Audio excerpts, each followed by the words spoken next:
No more hiding, Hephaestus!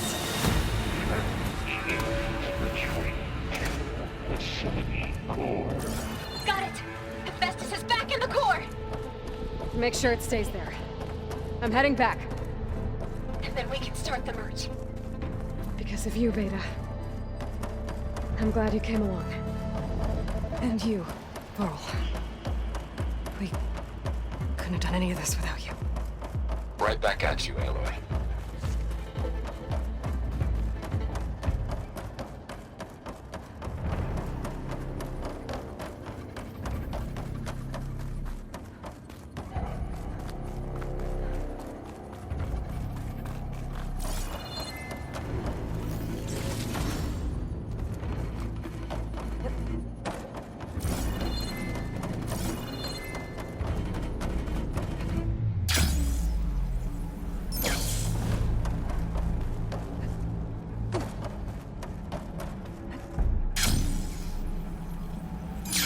Aloy, the bypass is done.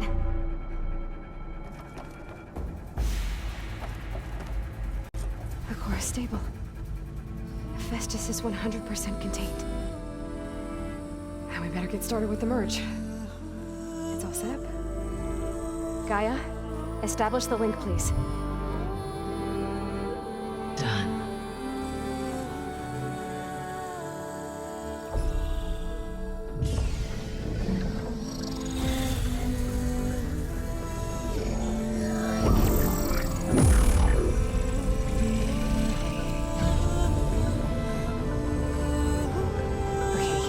To complete the merge, we need to excise Hephaestus' malicious code. Carefully.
Redundant copy. You cost us quite a lot of time.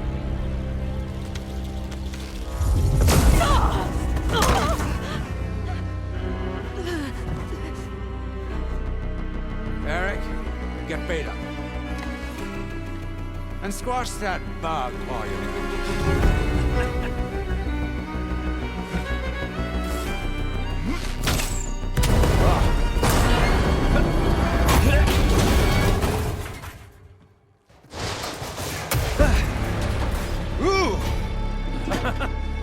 Get behind me.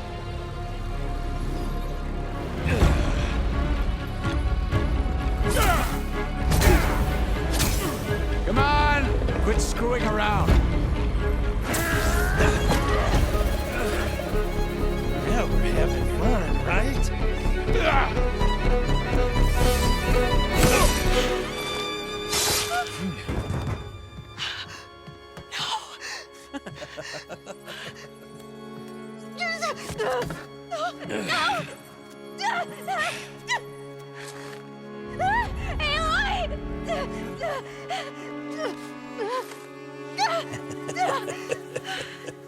Finally.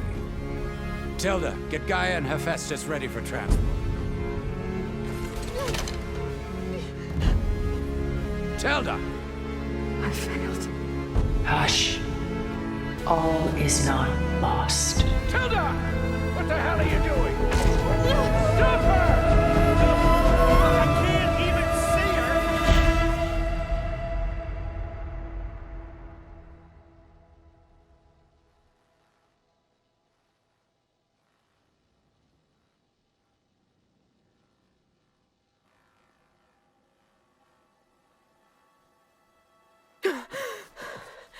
Beta.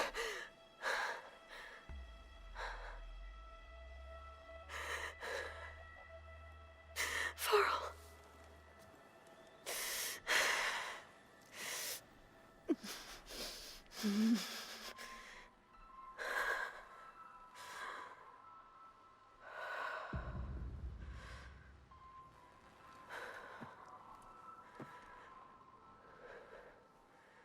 Where am I? Ah, you're awake. You took quite a hit when Gerard attacked you. I imagine you must still be in a great deal of pain. I can assure you that we are safe. The others can't detect us here. You mean the other Zeniths? You must be Tilda. I wasn't sure if Beta would have told you about me. Where is she? Alive. And while she isn't where she wants to be, not in urgent danger. We must discuss how to get her back, of course, after you've shaken off the cobwebs. When you're ready, take the stairs down the hall and come see me. In the meantime, I'll make breakfast. Breakfast. Okay.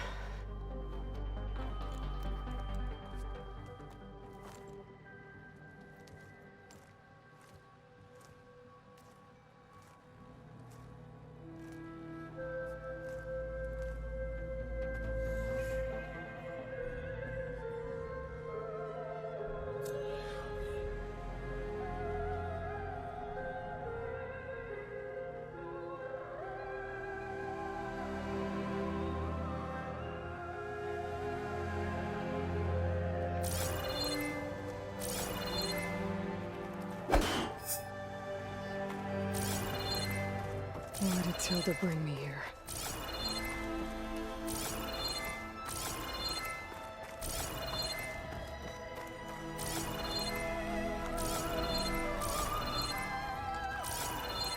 What was all this for?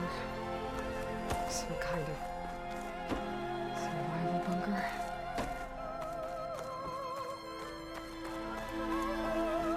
What is this? Just a few favorites from my collection. Rescued and stored here just before I went off-world. Take a look, if you like. I'm curious to hear your impressions. My friend is dead. Beta and Gaia are gone, and you want me to look at old paintings? Don't be so quick to dismiss the comfort we can find in art, or the insight we might gain.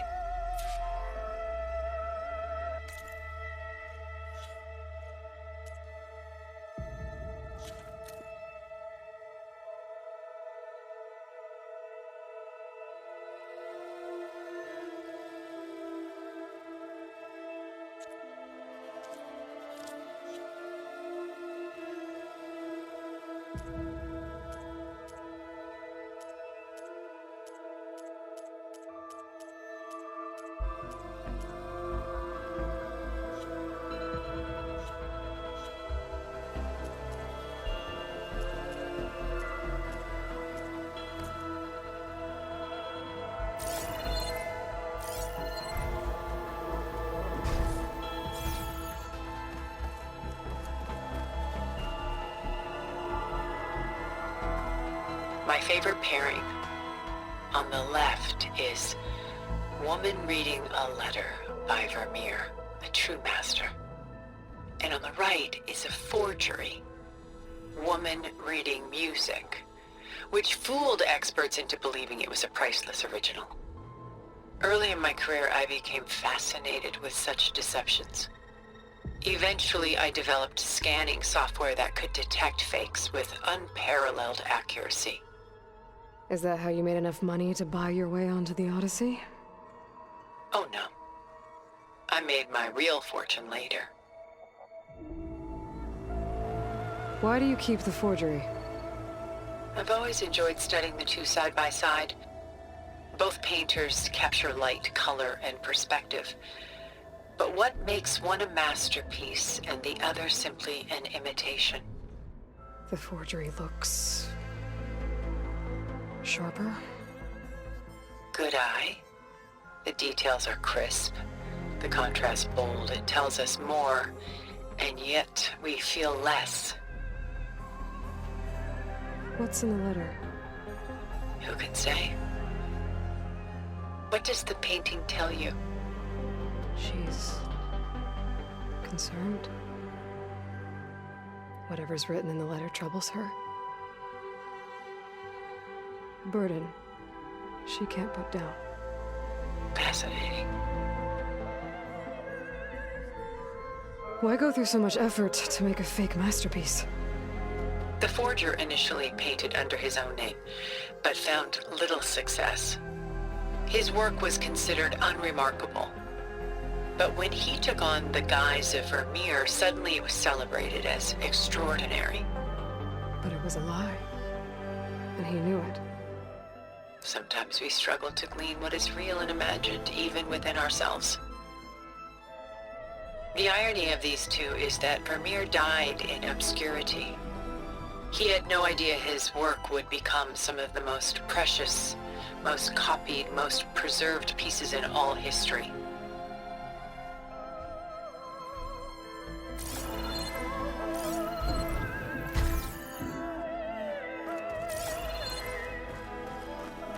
Selene and Endymion. She's the goddess of the moon, whereas he's a simple shepherd. Beside her is the god of love, Cupid.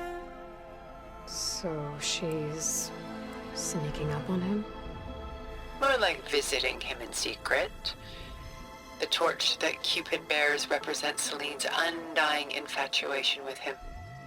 Though the two must remain apart, her love will forever burn. And why can't Selene and Endymion be together? Selene took a vow of chastity, promising to never take a lover. So when she fell in love with Endymion, she could only visit him at night while he slept. But then wouldn't she be breaking that vow? Think of it as a forbidden love. Though circumstance keeps them apart, still they find a way to come together, however briefly. Aren't Selene and Endymion cold? Perhaps we should move on to another piece. Shall we move on?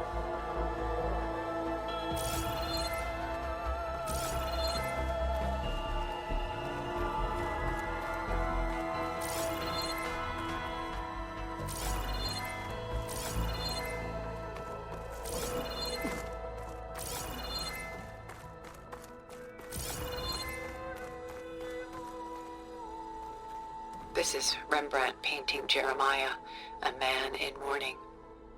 Mourning what? His home. The ancient city of Jerusalem. He foresaw its impending doom, but could do nothing to prevent it. So instead, he saved its treasures from destruction, just as I saved these works. You could say we're kindred spirits.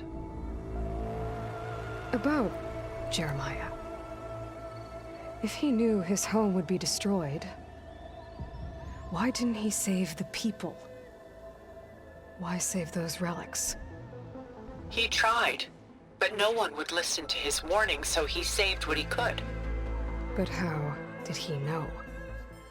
He was a prophet.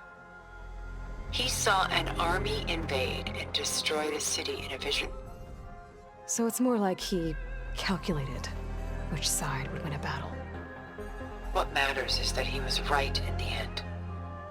If not for him, all those wonders would have been lost forever. At least this way, some part of his world survived. You know what I like the most about this piece? Even though he's the sole survivor, his home in ruins, left with only the remnants of his world.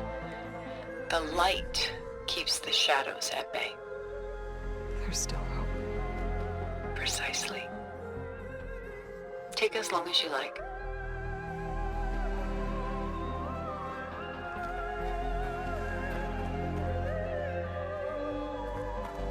A portrait of the painter, Rembrandt's son Titus, depicted in the habit of a monk.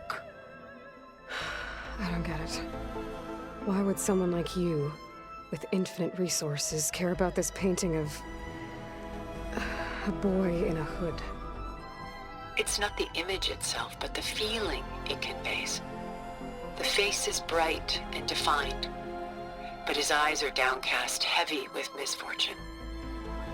And the background seems to swallow all light. The painting is infused with a sense of loss. I guess I understand how the painter feels. Works of art such as these can often cause us to look inwards at our own lives. I'm sorry about your friend. Had I been able to intervene, I would have. But the risk of losing you as well was too great. Everything went by in a blur. I couldn't get to him. You know, long before holograms and focus recordings, people relied on art to memorialize their loved ones. Because of works like this painting, their lives are immortalized. Rembrandt had 4 children by his wife. All but Titus died shortly after she gave birth to them. She passed not long after that. Titus became the only family Rembrandt had. Which is why he painted him this way. Indeed. Then tragedy struck again. Disease claimed Titus at 26. It's almost as if Rembrandt painted the future, closing in on him. Rembrandt actually painted several portraits of Titus, but this one has always been my favorite. It's honest. What do you mean?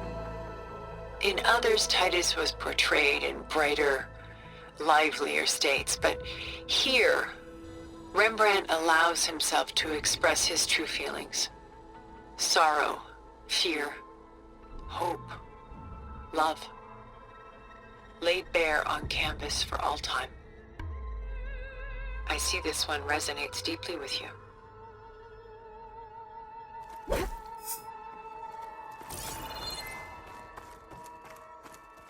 Rembrandt's The Night Watch, by far the most famous painting my homeland ever produced.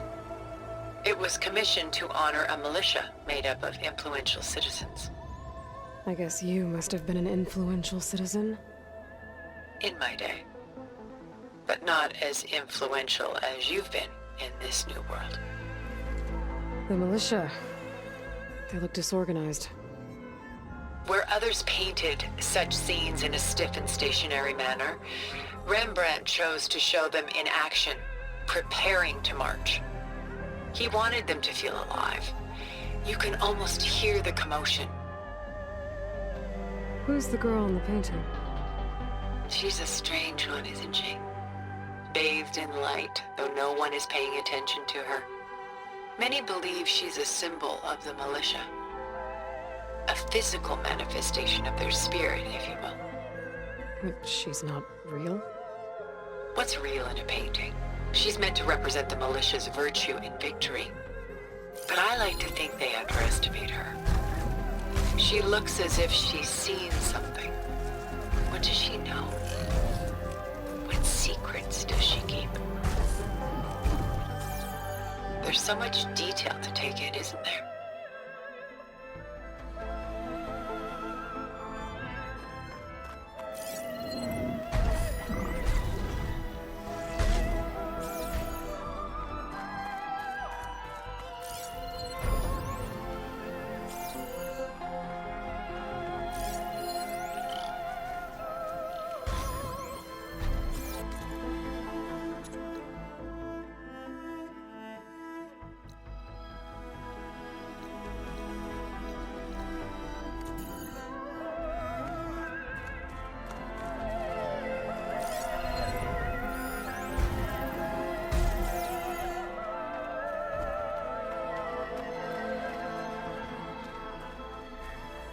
The Gust, by Willem van de Velde, the most famous of his many maritime paintings. A ship crossing into the unknown. I guess you're familiar with that. Indeed, which is why I appreciate this composition in particular. Though waves and wind threaten to destroy the ship, it perseveres, clinging to the light even as darkness closes in all around it. Where is the ship going? To a faraway land, most likely. My ancestors used ships like these to explore the world, sometimes at great cost. What were they looking for? Anything of value. They were traders willing to face unknown dangers to make their fortunes. But no matter how far they went, they always turned their sails home.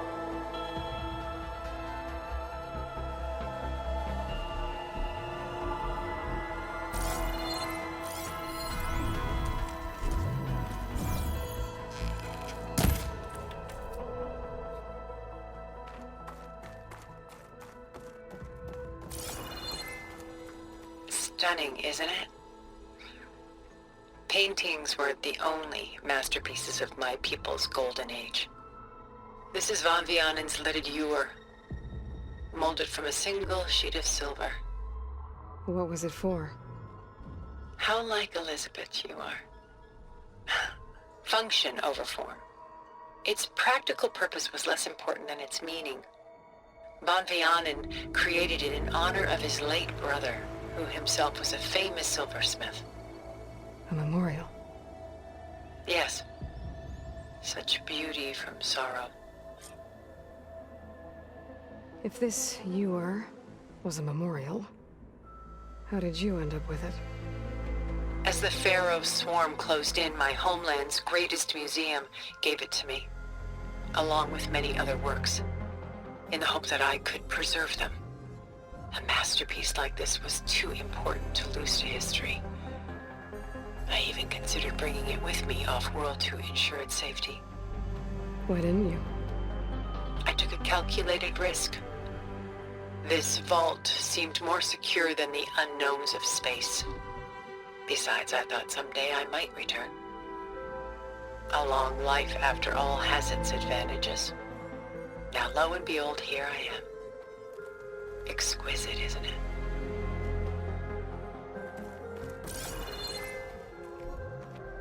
A lot of weight on his shoulders.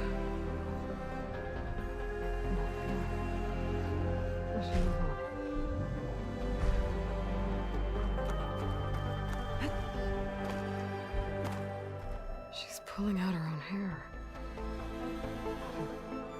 Madness out of grief? It's hard to watch her suffer. I should move on.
There you are.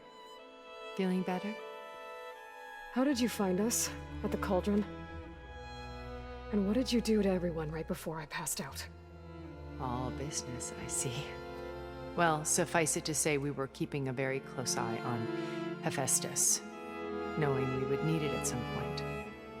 Your ruse didn't fool us, and as for my little trick, it was an overload of the senses, accompanied by an energy discharge. Gerard and Eric were only momentarily disoriented due to their shields, but it rendered you unconscious while I got you out. Perhaps some breakfast might steady you a bit?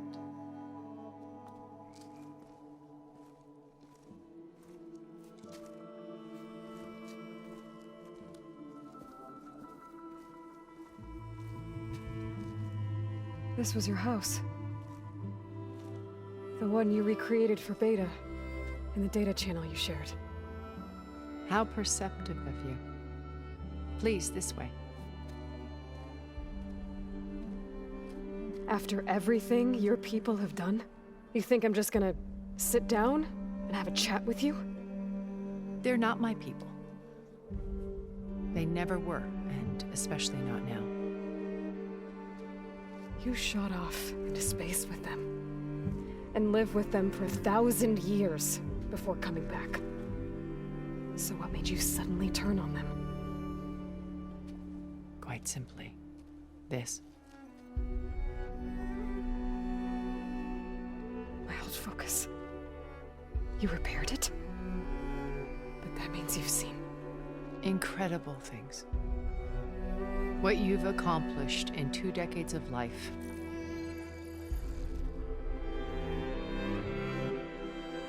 A 1,000 years at my back and I haven't even come close.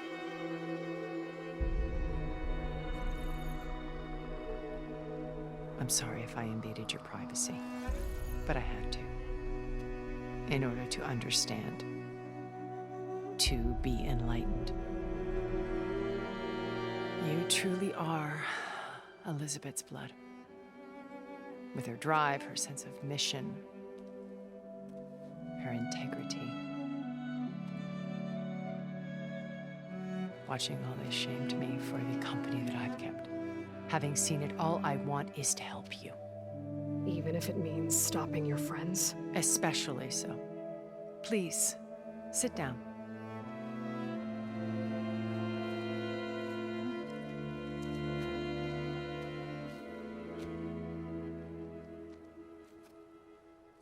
There. That's better. Now, we must recover Beta and Gaia at all costs. By now, you must know that Gerard intends to use Gaia to reboot the Earth's biosphere. Remaking this world to specifications that would only suit us immortals. This process will kill every living thing on the planet. He calls it a clean install. Not if I stop him first. Not if we do. And once he and the others are gone, we can work together to fulfill Elizabeth's dream. I'm sure Beta told you that there's a build of the Apollo database on board our ship. A complete collection of human knowledge. With that and Gaia, we could do everything Elizabeth wanted. Heal the biosphere, educate the people of this world, uplift them. Create the world she imagined. Let's not get ahead of ourselves. From what I've seen, your friends are invincible. I do wish you would stop calling them my friends. And they're not invincible. In fact, a friend of yours has found a way to defeat them. Silence. Oh, he's been a busy bee, building an army powerful enough to crash through Gerard's precious base. Yeah. Regala and her rebels. Even now, she's preparing a final march on the Tenakth capital. When she wins, she'll have the entire tribe under her control. Hundreds of warriors and machines to throw at the base. She's been duped. They'll all perish, of course. But it should be enough to break Gerard's defenses and allow Silence to kill him. Along with all the others. Using the new weapon he's developed. Yes, he's found a way to circumvent our shields. Truly an exceptional man. He's planned for everything. Except you and me. You see, while his army is battering down Gerard's doors, you and I will sneak in through a back way. One that only I know about. While Silence and my friends are busy battling each other, we'll take back